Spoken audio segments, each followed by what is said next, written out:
kuthiwa uthiwa phansi. Ngoba ngiyacabanga njengoba nje bethi umkhonto wesizwe.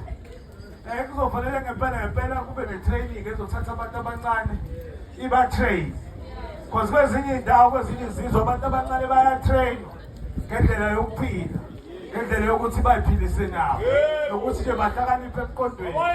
Awukwazi ukuthi zonke insuku ingane nje wena uthenela ukuthi mhlawumbe iye esontweni kuphela.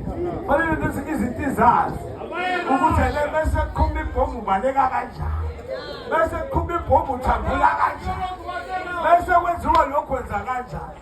Akuhloniphi kodwa kufuna ube vigilant, ube militant la uhamba khona uba militant. Yikho abantu belibamba inkunzi ngoba ukho militant uyahlwathuka nje.